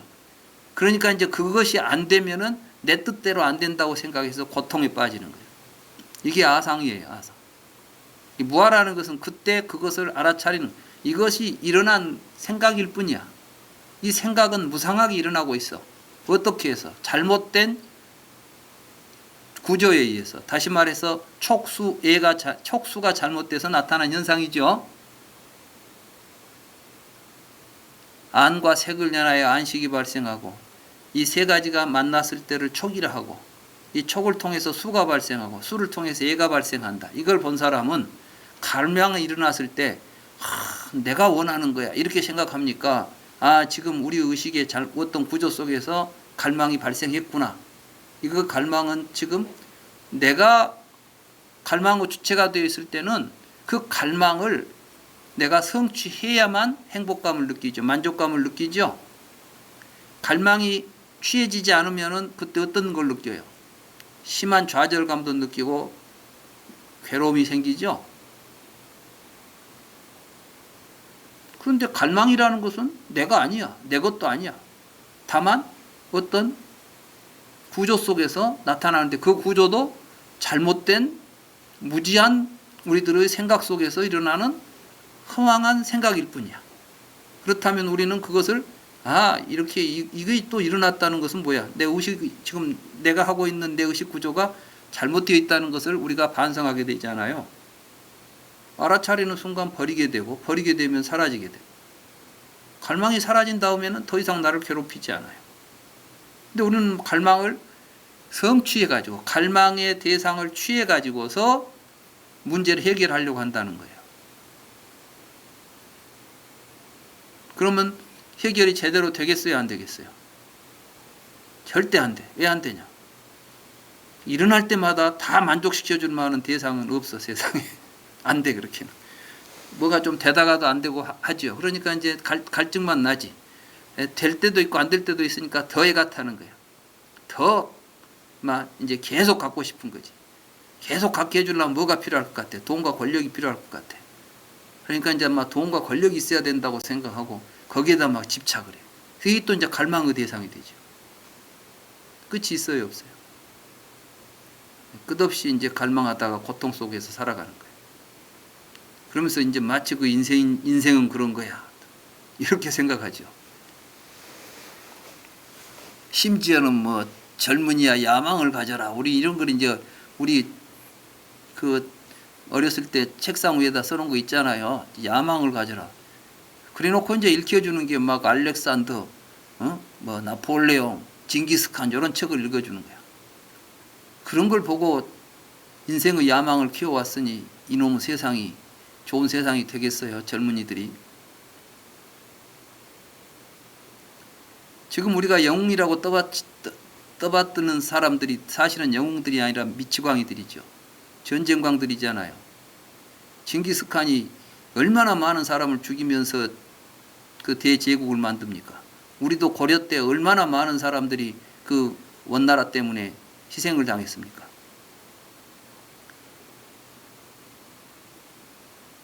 우리는 근데 마치 인간은 그런 욕망을 성취시키는 존재, 그것이 인류의 발전, 이렇게 이제 지금 엄청난 착각에 빠져 있는 거예요. 그런 사태가 지금 미얀마에서도 벌어지고 있잖아요. 아마 저기서 이제 수천 명, 수만 명 죽여가지고 대단한 정권을 만들어 놓으면 이제 거기에 복종하는 사람들이 하나의 정권을 만들면 그때 했던 사람을 위대한 영웅으로 이제 치고 나라를 건진 사람 막 이렇게 막 구국의 영웅이 될 거 아니에요, 지금. 우리도 그랬잖아요.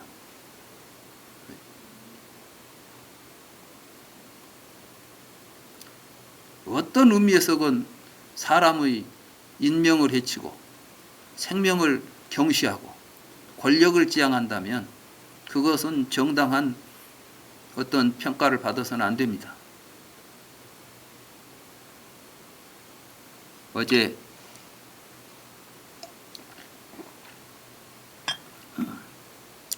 어디인지 뭐 유튜브를 보니까 그 전에 했던 이제 KBS에서 했던 뭐 다큐 방송 같은데 지리산에 살고 있는 저 남원의 어디 산내면인가 남원 어디 살고 있는 그 70 뭐 한 살인가 먹은 노인이 혼자 살더라고요. 그 산속에. 근데 제가 정말 보고 감동을 했어요. 그 사람은 그 부인이 혼자 사는데 이제 뭐 아들 형제인가를 두고 있는데 형제 이제 애들은 전부 객지에 나가 살고 혼자 그 집에서 이제 농사도 짓고 하면서 살아요. 근데 그렇게 그 주변에 있는 모든 것들을 사랑하면서 살아요.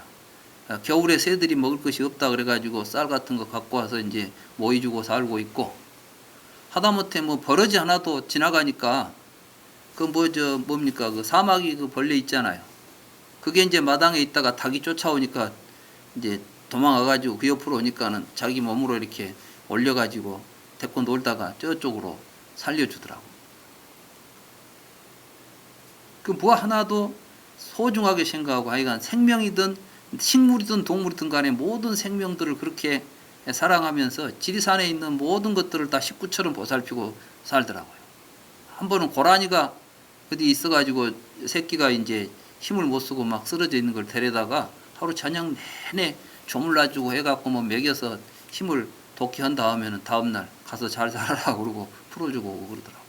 이런 걸 보면서 이런 사람들이 진정한 우리가 본받아야 될 영웅들 아니에요? 생명을 사랑하고 모든 생명과 함께 같이 살아가려고 하는 이 마음들을 우리 젊은 청소년들 어렸을 때부터 이런 마음을 키워주는 교육을 해야지, 어디 칼 들고 총 들고 다니면서 전쟁한 놈들을 갖다가 영웅이라 하고 그것들을 본받아라 하고 그 야망을 가지라고 이렇게 해놓으니까 지금 온 세상이 전쟁통이잖아요. 부처님의 가르침 속에는 그런 이야기가 없습니다. 여기는 모든 생명을 사랑하고 자기 마음 안에서 일어나고 있는 이러한 헛된 욕망, 갈망 이런 것들을 우리가 어떻게 억제할 것인가? 그것들은 왜 발생하는가? 우리는 그것을 어떻게 하면 제거할 수 있는가? 이게 이제 불교죠.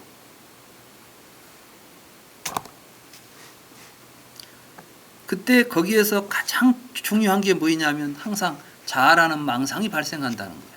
나라고 하는 것이. 그래서 볼 때는 보는 놈이 나인 것처럼 보이고, 뭘 인식할 때는 인식하는 놈이 나온 것처럼 보이고, 느낄 때는 접촉할 때는 접촉한 놈이 나인 것처럼 보이고, 이러한 헛된 생각들을 우리가 끊어가야 된다. 그래서 근데 우리는 자꾸 이런 것들 속에서 나라는 생각을 일으키고 있다는 거예요. 그래서 이제 갈망의 주체로서의 자아도 사실은 가래도 자아가 아니라, 이런 가래도 우리의 갈망도 6가지 구조 속에서 나온다는 거예요. 보고 본 것에 대한 가래, 들은 것에 대한 가해, 보고 듣고 냄새 맛보고 만지고 사는 생각하는 것은 인간의 삶의 기본입니다. 이게 사실은 마음의 기본 바탕이에요. 본심은 우리의 본 마음이 뭐냐? 보고 듣고 냄새 맡고 맛보고 만지고 생각하는 것이 우리의 본심이에요.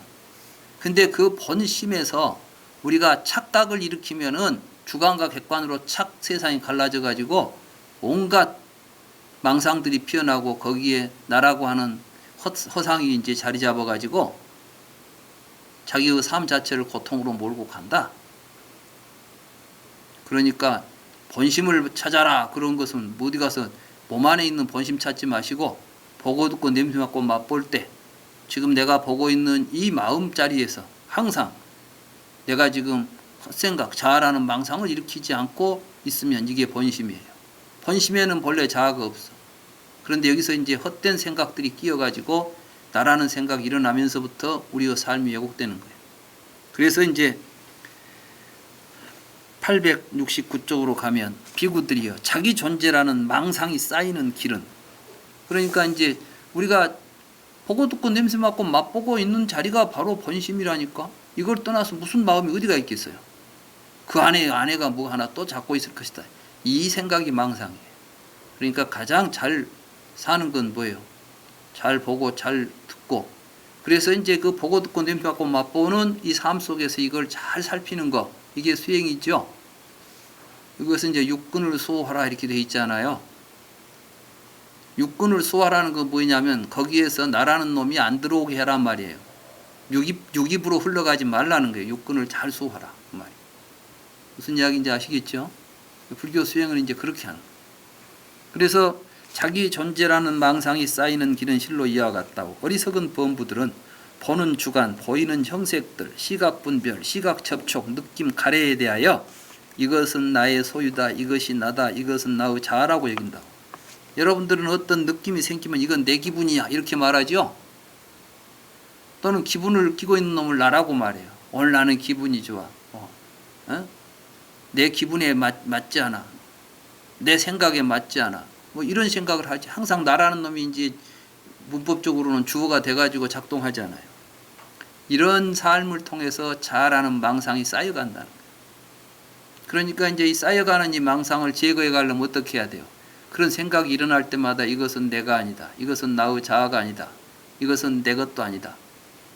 이렇게 이제 이 생각을 계속해서 보고 있는 거예요, 이게. 놓치지 않고 항상 그 생각을 일으키는 거예요, 그 자리에서. 뭔 욕망이 일어날 때 이건 내 것도 아니고 나의 자아도 아니고 다만 무지에서 일어난 헛생각이다. 튕겨내야지. 욕망이 일어났는데 이건 내가 해야 될 일이야. 이걸 해야만 나는 행복할 수 있어. 이걸 성취해야 되겠어. 이러니까 자꾸 이제 그 속에 자아가 쌓이고 뭉쳐서 오온이 되고 오치원이 되고 생사가 벌어지는 거예요.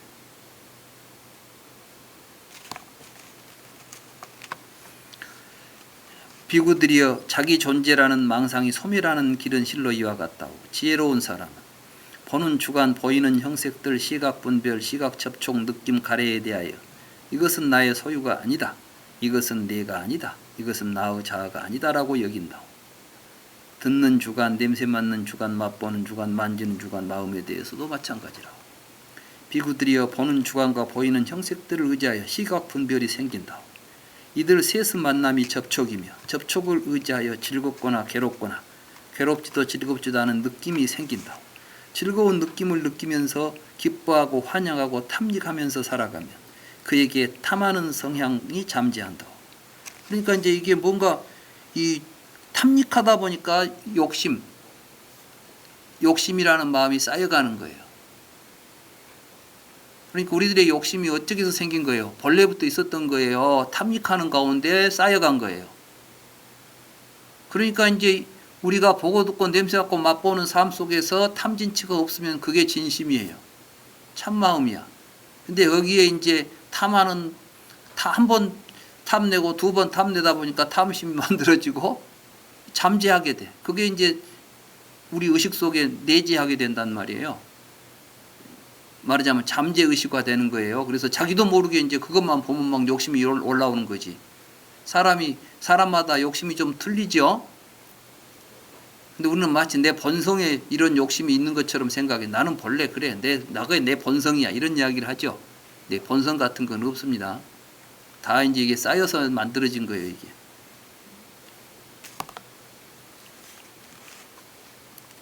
괴로운 느낌을 경험하면서 슬퍼하고 아쉬워하고 가슴을 치며 통탄하고 혼란에 빠지면 그에게 성내는 성향이 잠재한다. 이게 이제 탐진치가 어떻게 우리에게 내재하게 되는가를 이야기하는 거예요. 이게 탐진치의 본성을 이야기하고 있는 거예요. 괴롭지도 즐겁지도 않은 느낌을 경험하면서 느낌의 쌓임과 소멸 그리고 그것이 주는 맛과 재난 그것을 벗어남을 있는 그대로 통찰하지 못하면 그에게 무명에 이끌리는 성향이 잠재한다. 그러니까 무지는 이것을 정확하게 못 보고 살고 있으면 계속해서 이제 무지의 상태가 커지는 거예요. 오늘 굉장히 중요한 걸 지금 공부하신 거예요. 탐진치의 뿌리를 지금 말씀하신 거예요. 비구들이여 즐거운 느낌에 대하여 탐하는 성향을 버리지 않고 괴로운 느낌에 대하여 화내는 성향을 제거하지 않고 괴롭지도 즐겁지도 않은 느낌에 대한 무명에 이끌리는 성향을 근절하지 않고 무명을 버리지 않고 명지를 일으키지 않고 지금 여기에서 괴로움을 끝낼 수는 없다. 그러니까 이제 괴로움을 없애려면 이걸 탐진치의 뿌리를 알고 이게 이제 수행인 거예요. 듣는 주관, 냄새 맡는 주관, 맛보는 주관, 만지는 주관, 마음에 대해서도 마찬가지로. 비구들이여 보는 주관과 보이는 형색들을 의지하여 시각 분별이 생긴다. 이들 셋의 만남이 접촉이며 접촉을 의지하여 즐겁거나 괴롭거나 괴롭지도 즐겁지도 않은 느낌이 생긴다. 즐거운 느낌을 경험하면서 기뻐하지 않고 환영하지 않고 탐닉하지 않고 살아가면 그에게 탐하는 성향이 잠재하지 않는다. 그러니까 뭐가 나를 기쁘게 한다고 해도 기쁜 생각이 하나 일어났구나. 또 사라지겠구나. 이렇게 마치 나무집 이건 사실은 내 일도 아닌 거야. 그냥 일어나고 사라지는 것이지. 알아차리고 붙잡아서는 안 되는 거예요. 또 괴로운 느낌이 일어날 때도 슬퍼하지 않고 아쉬워하지 않고 가슴을 치며 통탄하지 않고 혼란에 빠지지 않으면 그에게 화내는 성향이 잠재하지 않는다. 괴롭지도 즐겁지도 않은 느낌을 경험하면서 그 느낌의 쌓임과 소멸 그리고 맛과 재난 벗어남을 있는 그대로 알면 그에게 무명에 이끌리는 성향이 잠재하지 않는다. 그러니까 이제 이게 뭐냐면은 이러한 일이 벌어지는 것에 대해서 연기를 통찰하지 않으면 그런 뜻이에요. 이걸 이제 또 좀 더 깊이 생각하면 사실은 이제 욕계, 색계, 무색계 이야기를 지금 하고 있는 겁니다. 근데 이제 여기서는 이런 식으로 지금 비구들이여 즐거운 느낌에 대한 탐하는 성향을 버리고 괴로운 느낌에 대한 화내는 성향을 제거하고 괴롭지도 즐겁지도 않은 느낌. 사실 이 괴롭지도 즐겁지도 않은 느낌이 어디서 일어나냐 하면은 이건 그냥 우리에게 일상적으로 벌어지는 즐거운 느낌, 괴로운 느낌, 괴롭지도 즐겁지도 않은 느낌 이런 이야기를 하는 게 아니고 사실은 괴롭지도 즐겁지도 않은 느낌은 우페카, 평정심을 이야기하는 거예요. 선정을 닦으면 모든 것에 대해서 괴롭지도 즐겁지도 않은 느낌을 느끼지만 그 자리에서 이 연기를 통찰해 가지고 그 무명을 근절하지 않으면 그 상태에서도 계속 무명은 지속된다 이런 뜻이에요. 이제 이 내용은 또 이렇게 얼른 보이는 것 같지만 이 안에가 또 구차재정에 대한 전체적인 통찰의 구조가 또 이 안에 복선으로 깔려 있습니다. 해보셔야 예. 왜 갑자기 즐겁지도 괴롭지도 않은 느낌 속에서 무명이 근절되고 막 이런 이야기가 나오는가 싶죠. 탐내고 성내는 것까지는 좀 이해가 되는데 이게 사실은 탐의 이야기는 이제 어디 이야기를 하냐 하면은 욕계 이야기를 하는 거예요. 근데 사실은 이제 이 뭡니까? 색계에 들어와서도 자기에게 오는 어떤 즐거움을 이게 이제 그게 거부가 될 때는 즐거움이 있는 한은 즐겁지 않은 즐거움이 단절될 때 느끼는 이러한 저항감이 있어요. 이제 이런 것들을 이제 제거하지 못하면 화가 생기는 거예요. 화가 일어난다고. 진심이 일어나게 돼 있어요. 이것까지도 끊고. 그래서 이제 괴롭고 즐거움에서 초월해 있는 상태가 이제 즐겁지도 괴롭지도 않은 걸 우페카라고 그러죠. 그래서 이제 우페카라고 하는 제4선, 색계 제4선에서 뭘 하게 되느냐. 이게 이제 연기를 통찰해서 이것들의 집과 멸에 대한 사성제를 정확하게 통찰할 수 있는 또 해탈의 길을 찾아가야 되는데 그걸 하지 않고 있으면은 무명은 안 끊어진다 이런 이야기를 하는 겁니다.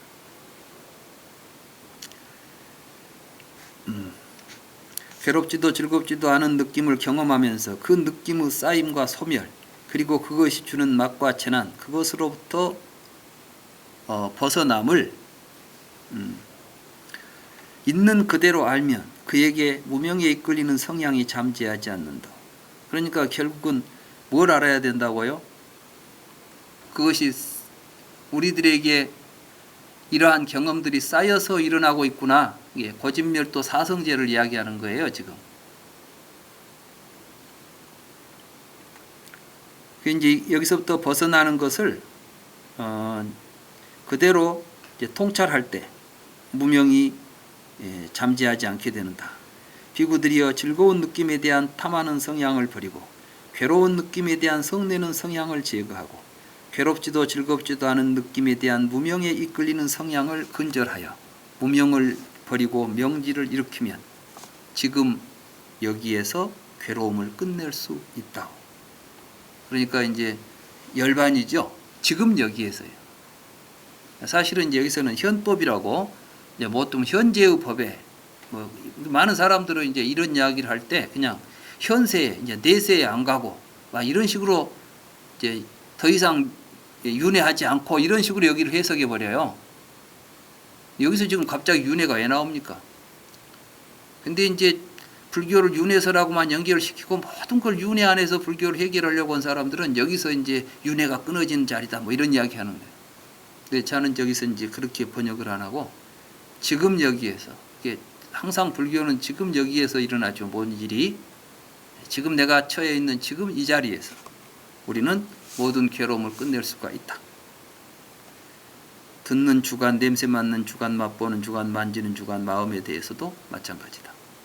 비구들이여 이와 같이 보고 들은 거룩한 제자는 보는 주관을 염리하고 보이는 형색들을 염리하고 시각 분별을 염리하고 시각 접촉 염리한다는 것은 이제 실증내고 멀리한다는 거예요. 그러니까 우리는 전부 볼 때 보는 놈을 예착하죠. 염리하는 게 아니라 이제 이게 염리하고 가래를 염리한다. 염이라는 것은 실증을 내고 리라는 것은 멀리하는 거예요. 염리하면 탐욕에서 벗어나게 되고 탐욕에서 벗어나면 해탈하게 되며 해탈하면 해탈했다라고 알게 된다고. 이게 뭐냐면 이제 해탈직연이에요. 그건 누가 너 해탈했다라고 알려준다는 거예요. 스스로 안다는 거예요. 그러니까 이제 불교 공부하면서 자꾸 누구한테 인정받으려고 하지 마세요. 누가 인정해주면 뭐합니까? 문제는 지가 해결했으면 되지. 자기가 스스로 이제 이게 됐구나 한 것은 스스로 알아야 돼. 그래서 공부를 제대로 하면 스스로 알게 된다는 말씀이죠. 공부를 제대로 안 하니까 이제 내가 됐는지 안 됐는지도 모르겠고 누구한테 물어봐가지고 됐다고 막 됐는갑도 하고 좋아하고 이건 벌써 되기는 뭐가 돼요? 되지도 않았을 뿐 아니라 그렇게 해갖고 될 수도 없고 그렇게 된 사람은 된 것도 아니고 하나만한 공부들 하고 있는 거예요. 전부 근데 자신이 없으니까 자꾸 남한테 이제 뭐 인가 받으려고 그래. 졸업장 받으려고 그러고 뭐 자격증 받으려고 그러고 인생을 사는데 자격증 지자격으로 살지 왜 남한테 자격증을 받아서 살려고 그래요. 삶의 주인공들인데 염려하면 그래서 태어남은 끝났고 청정한 수행을 마쳤으며 해야 할 일을 끝마쳤다. 다시는 이런 상태로 되지 않는다라고 체험적으로 알게 된다. 이것이 세존께서 하신 말씀입니다. 그 비구들은 세존의 말씀에 만족하고 기뻐했습니다. 이 설명을 하실 때 100명의 비구들이 집착을 버리고 무리의 심해탈을 얻었습니다. 그러니까 지금 얼마나 이제 제대로 된 깊이 있는 법문을 했던지 이 자리에서 그냥 그 말을 듣고 100명이 해탈했다 이런 이야기를 이제 하고 있잖아요. 그만큼 이 경이 굉장히 중요한 경입니다. 근데 아마 지금까지 이 경이 이렇게 주목받지는 못했어요. 여러분들 이런 경이 있다는 거 처음 아셨죠? 육육경이라는 거 처음 들어보시잖아요. 사실은 이제 우리 니까야에 나오는 경들이 어느 경이라고 해서 소중하지 않은 경이 있겠습니까만은 이 경은 특히나 이제 불교를 수행하고 공부하는 이런 입장에서 본다면 반드시 기억하고 통찰해야 될 6가지의 통찰의 단계, 6가지 통찰의 대상 이걸 이제 쭉 설한 것입니다. 그러니까 그렇게 아시고 마지막 니까야가 이제 드디어 결론 부분에 가게 되니까 그야말로 이제 모든 걸 종합해서 하나로 이제 통찰할 수 있는 그런 이제 구조들이 설해지고 있지 않습니까? 뒤에 있는 두 경도 못지않게 불교 공부하는데 매우 중요한 지침이 되는 경이니까 기대하시기 바라고 시간이 많이 갔네요. 나는 1시간쯤 한 줄 알았더니 벌써 1시간 30분을 했네요. 워낙 경의 내용이 진지하고 의미가 심장한 것이라서 제 자신도 시간 가는 줄 모르고 이야기를 해버렸습니다.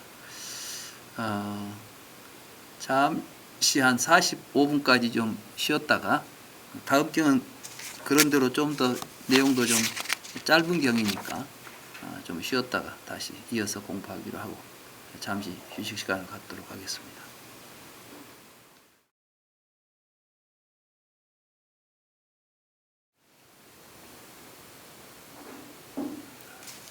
네, 잘들 쉬셨습니까?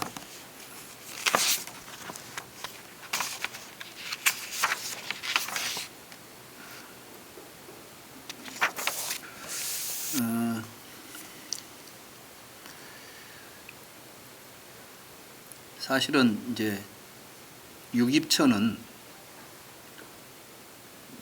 우리 불교 교리에서 가장 중요한 교리입니다. 왜냐하면 육입처를 바로 이해해야만 부처님의 연기법을 바르게 이해할 수가 있습니다. 그리고 부처님께서는 바로 이게 일체다. 다시 말해서 우리가 보는 이 나와 세계의 근본 출발점이 바로 이 육입처, 12입처다. 이런 말씀을 하셨죠. 그런데 이걸 육근육경이다 해가지고 우리 몸에 붙어 있는 뭐 누운기, 코, 뭐 이런 식으로 이제 설명을 하다 보니까 불교의 그 가장 기본적인 우리 마음을 중심으로 해서 우리 마음에서 연기하는 이 세계에 대한 부처님의 가르침이 아비달마 불교를 거치면서 굉장히 왜곡되어 버린 것입니다. 바로 이러한 이제 잘못된 왜곡들을 시정하고 부처님의 가르침을 사회적으로 실현하고자 했던 불교 운동이 알고 보면 대승불교 운동인 것입니다. 그래서 이제 유깁처를 올바로 이해하게 되고 근본 불교 니까야나 아함경의 부처님의 말씀의 그 본 뜻을 이해하게 되면 이게 그대로 대승하고 연결되어 있습니다. 저는 항상 그동안 초기 불교 또는 대승 불교 사이에 많은 그 어떤 알력이 좀 있어 왔죠. 대승 불교 한 사람들은 근본 불교나 이런 초기 불교를 소승이다 깔보고, 또 남방 상자부 불교에서 근본 불교의 토대를 두고 있는 신앙 체계에서는 대승 불교는 불교도 아니다. 그러한 어떤 갈등이 오늘 우리 대한민국에서 초기 불교를 한다고 하시는 분들은 대승 불교를 무시해버리고, 대승 불교 한다고 하시는 분들은 초기 불교를 깔보고, 이런 참 있어서는 안 될 일들이 지금 우리 주변에 횡행하는 것 같아서 굉장히 우려됩니다. 저희들은 이러한 근본 경전에 의거해서 부처님의 법을 올바로 이해하고 그 법이 사회적으로 실천되려고 할 때 대승불교의 이해가 얼마나 훌륭했던가 하는 것들을 분명하게 인식하고 3000년 불교의 모든 전통, 정법의 전통을 아울러서 미래로 나아가는 불교로 우리가 그 바탕으로 삼아야 되지 않겠는가. 그게 바로 우리 불자들이, 현대 불자들이 할 일이지. 부처님이 싸우지 말라 했는데 불교 집안에서 또 그걸 가지고 서로 싸우셔야 되겠습니까? 대승불교가 무엇이 근거인지도 올바로 이해해야 되겠고, 초기 불교를 하신 분들은 아비달마 불교 때 왜곡된 불교가 무엇인지도 올바로 이해해가지고 부처님의 근본 가르침을 다시 새롭게 바르게 이해하는 길로 가야 되지 않겠는가. 그렇게 하기 위해서 저희 붓다 나라에서는 지금 이런 공부를 하고 있는 것입니다. 다행히 이제 우리 붓다 나라에는 여러 스님들도 동참하고 계시고, 또 그런 현실에 안타까운 생각을 가지신 많은 분들이 승속을 막론하고 함께 동참하고 있기 때문에 우리 붓다 나라가 그러한 시대적 소명을 반드시 해야 할 것이다. 또 그걸 할 수 있는 힘을 가지고 있는 모임이 우리밖에는 사실 없습니다. 안타깝지만 우리가 지금 아직은 새가 이렇게 큰 힘을 가지고 있지 못하다 할지라도 가장 큰 힘은 우리가 바른 길을 가고 있다는 사실입니다. 그리고 이 바른 길을 가게 되면 결국은 많은 사람들이 그 길로 합류하게 될 것이다라고 저는 확신합니다. 지금 여기 공부하러 오신 분들도 여기저기 돌아다니다가 결국은 여기에 정법이, 이게 정법이라고 하는 그 확신 때문에 함께 공부하게 된 거 아닙니까? 어찌 여러분들만 그러겠습니까? 길을 찾는 사람들은 다 똑같다고 봅니다. 누구든 다 길을 찾는 분들은 이 붓다 나라에 와서 그 바른 길을 찾고 실천해 갈 것이다.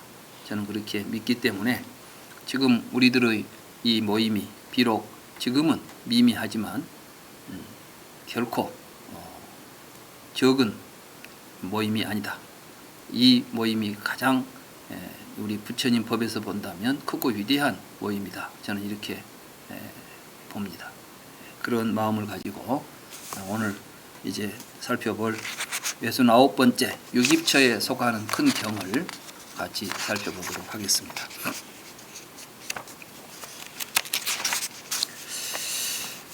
이와 같이 나는 들었습니다.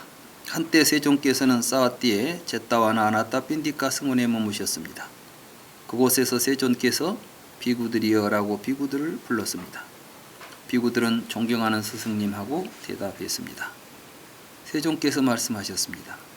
비구들이여, 내가 그대들에게 유깁처에 속하는 큰 법문을 설하겠소. 듣고 잘 생각하도록 하시오. 내가 이야기하겠소. 그렇게 하겠습니다. 세존이시여라고 그 비구들이 대답했습니다.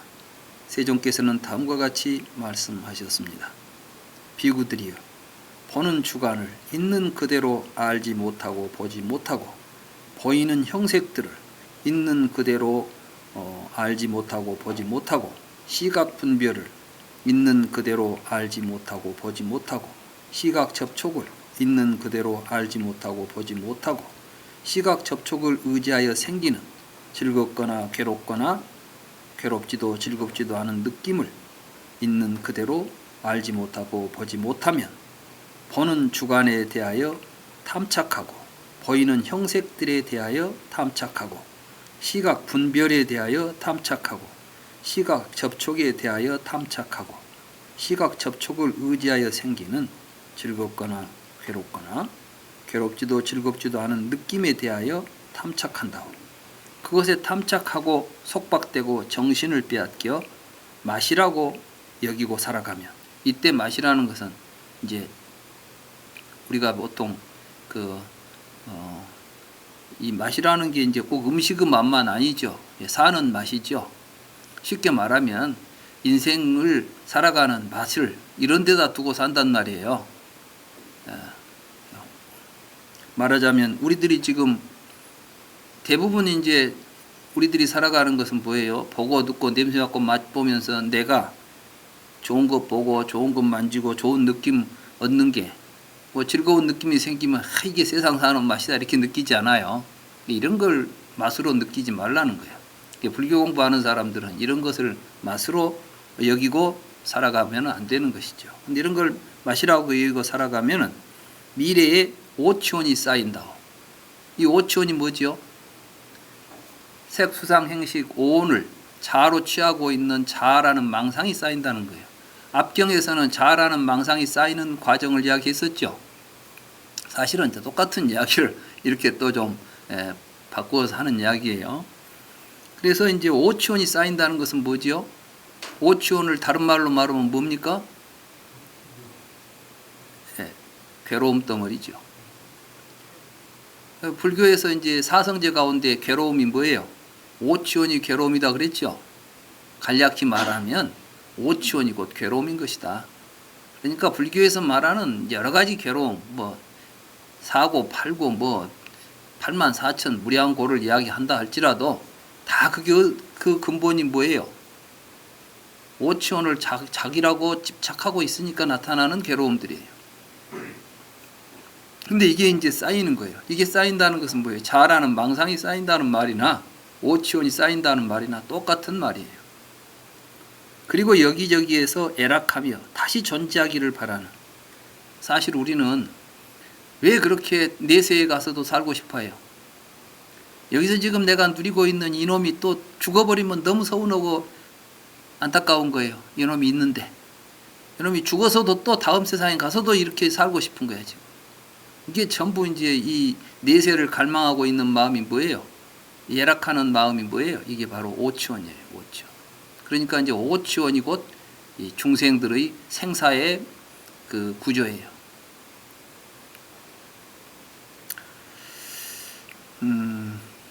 그래서 이제 다시 존재하기를 바라는 기쁨과 탐욕을 수반하는 가래. 그러니까 우리 가래 때문에 우리는 끊임없이 자아를 취하게 돼 있어요. 그러니까 이제 이게 연기법으로 말하면은 애취, 유생, 노사 이 과정을 이야기하는 겁니다. 그러니까 이제 유깁처에 속한다는 것은 뭐예요? 중생들의 분별심에 속해서 중생들이 나라는 보고 듣고 냄새 맡고 맛볼 때 그 속에 내가 있다라는 이러한 잘못된 생각을 가지고 우리가 살아가면 거기에서 촉수, 애취, 유생, 노사가 발생한다. 결국은 오치원이 만들어진다. 오치원이 쌓이게 된다. 연기법의 그 12연기에 보면 생로병사 우비곤의 순대 고취 집 이렇게 돼 있어요. 근데 고취라는 게 사실은 이제 번역을 취라고 했지, 그 번역어는 칸다, 온하고 똑같은 말이에요. 그러니까 결국은 우리가 무지의 삶을 살아가는 가운데 뭐가 모이느냐? 자라는 망상이 모여서 그의 괴로움 덩어리로 막 형성된다. 우리는 끊임없이 우리의 삶 속에서 괴로움 덩어리를 만들고 키우고 있는 거죠. 그걸 끊어내고 버리는 것이 수행입니다.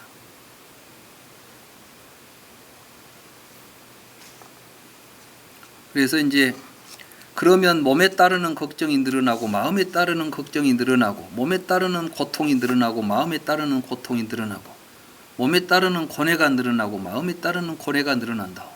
그러니까 이 오치원이라는 자아에 집착을 하고 있으면은 몸과 마음이 걱정과 고뇌와 근심 속에 쌓인다 이 말이에요. 우리 인생살이가 다 근심, 걱정 이런 것 속에 쌓여 있죠. 근데 우리는 이제 밤낮 그때마다 어떤 생각을 하냐면 내 주변에가 지금 문제가 있다고 생각하는 거예요. 나는 왜 이렇게 괴로운가 몰라만 내 주변에는 뭐 도움이 되는 게 없어. 전부 왼수들만 있는 것 같고 막 이렇게 보이는 거예요. 근데 사실은 그 주변이 문제가 아니라니까.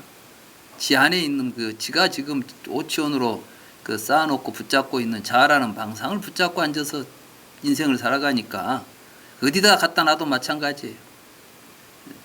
내 친구는 이민을 갔대. 왜 이민 갔냐 그러니까 가서 보니까 거기는 그렇게 좋더라는 거야.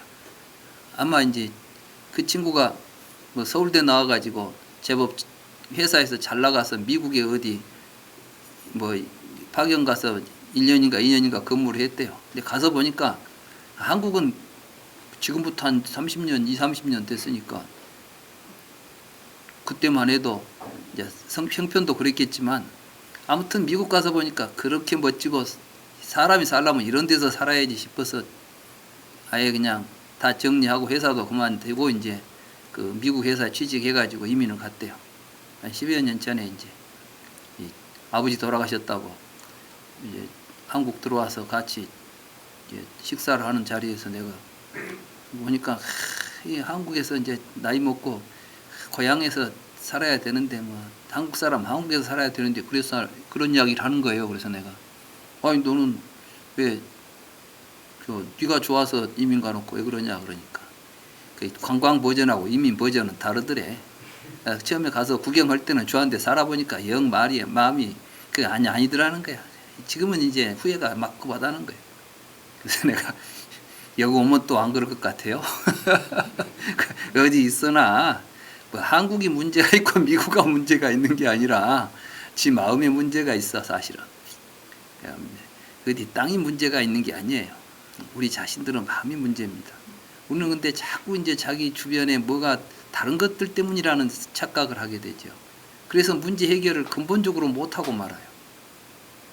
근데 절대 문제는 딴 데 없습니다. 부처님이 뭐 훌륭한 환경 속에서 살아가는 것, 주님 말씀으로는 다 나는 아주 훌륭한 환경에서 수행을 한 것처럼 보이지만 알고 보면 부처님에게는 모든 역경도 부처님에게는 다 그것이 자신의 삶에 역경이 없는 수행은 그건 우리에게 진정한 수행이 될 수가 없어요. 그래서 이제 그 보왕산매론에 보면 수행에 마없기를 바라지 말라 이런 이야기 있죠. 몸에 병 없기를 바라지 말라. 그거 보면은 하나도 좋은 거 없어요. 뭐 몸에 병이 생기고 뭐가 생기고 뭐 모든 장애로 보지 않을 수 있는 게 우리 마음이에요. 이게 본심이야. 그 자리를 탁 지키고 살면 된다고 말씀이에요. 딱 이제 알고 보면 다 그 이야기예요. 이 이야기가. 그래서 아무튼 우리가 바로 나라는 생각, 나라는 놈을 붙잡고 있으면 이런 게 생긴다. 그러니까 금강경에서도 아상, 인상, 중생상, 수자상을 근데 알고 보니까 아상, 인상, 중생상, 수자상이 뭐 사상이라 그러는데 한마디로 말하면 이게 아상이에요. 아상이나 인상이나 중생상이나 수자상이나 다 똑같은 말을 그냥 표현만 달리해서 네 가지로 하고 있는 게 사상이 뭐 따로따로 있는 것도 아니에요. 결국 오치원이라는 생각이죠. 이걸 멸하는 게 불교 수행입니다. 비구들이여 보는 주관을 있는 그대로 알고 보고 보이는 형색들을 있는 그대로 알고 보고 이게 중요해요. 여실직이야. 있는 그대로 봐야 된다니까. 보는 놈 속에 보는 내가 들어있어요? 안 들어있어요? 안 들어있어. 근데 마치 보는 놈이 있는 것처럼 내가 봤다 나다 이런 생각을 일으키니까 문제지. 여실직연이 없는 거죠. 있는 그대로 보지 못하는 거예요.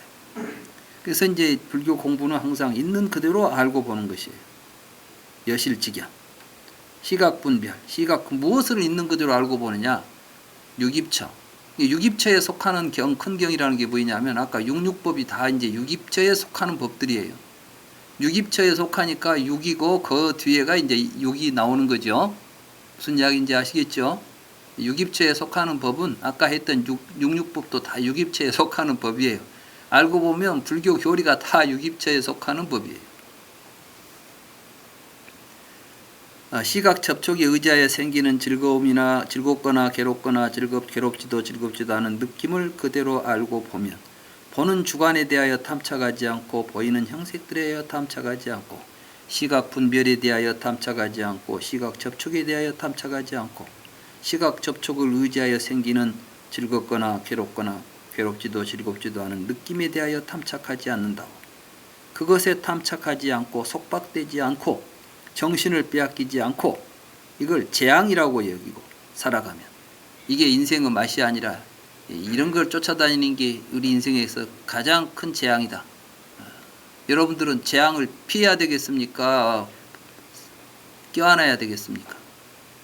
근데 모두 우리 중생들은 재앙이 좋은 것인 줄 알고 껴안고 이것이 인생의 맛이다고 붙들고 사니까 문제가 생긴다 이 말씀이에요. 살아가면 미래의 오치원이 소멸한다.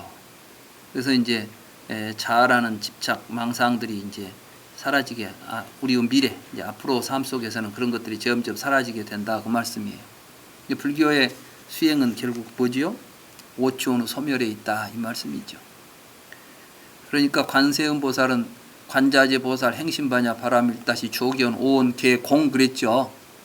오치원이다 소멸한 자리까지 간 거예요 이게. 반야 바람일다 수행을 해서.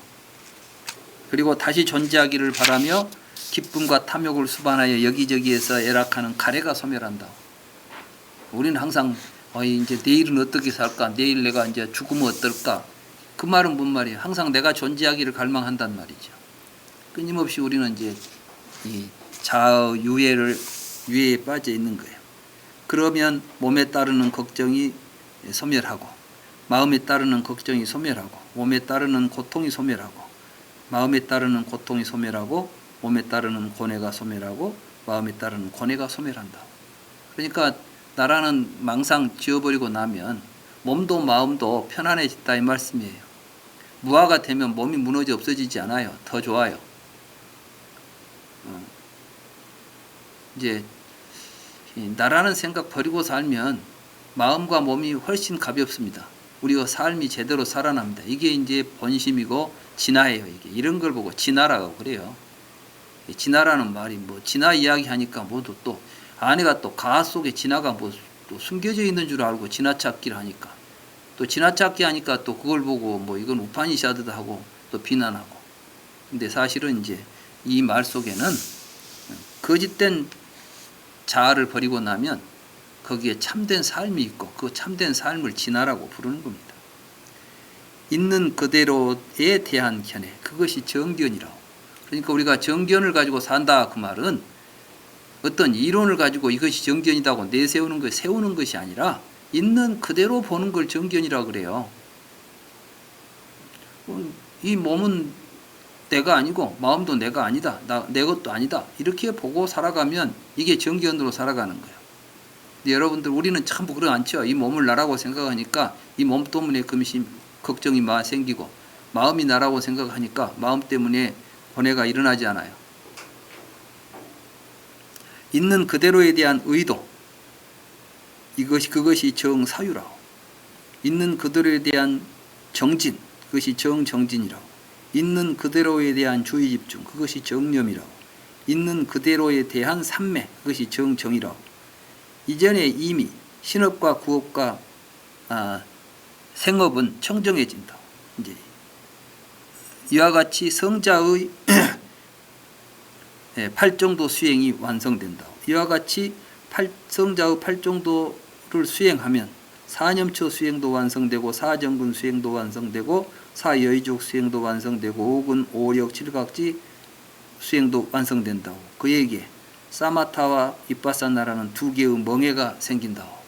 이 멍에라는 것은 이제 어찌 보면 소 등에 짊어지고 우리들이 살아가는 소가 멍에를 짊어지면은 지멋대로 다닙니까? 아니면은 제대로 갈 길을 찾아갑니까? 멍에를 풀어놓으면 지멋대로 돌아다니죠. 우리도 이제 멍에를, 이때 멍에는 구속이 아니라 사마타와 이빠사나라고 하는 것이 우리의 삶의 길을 딱 잡아준단 말이에요. 여기에 이제 그처럼 그는 체험적 지혜로서 체험적으로 알아야 할 법들은 체험적 지혜로서 체험적으로 알고, 체험적 지혜로서 버려야 할 법들은 체험적 지혜로서 버리고, 체험적 지혜로서 수행해야 할 법들은 체험적 지혜로서 수행하고, 체험적 지혜로서 체득해야 할 법들은 체험적 지혜로서 체득한다. 비구들이 어떤 것들이 체험적 지혜로서 체험적으로 알아야 할 법들인가? 그것은 오치원이라고 불리는 것, 즉 색, 수, 상, 행, 식, 치원이요 이라.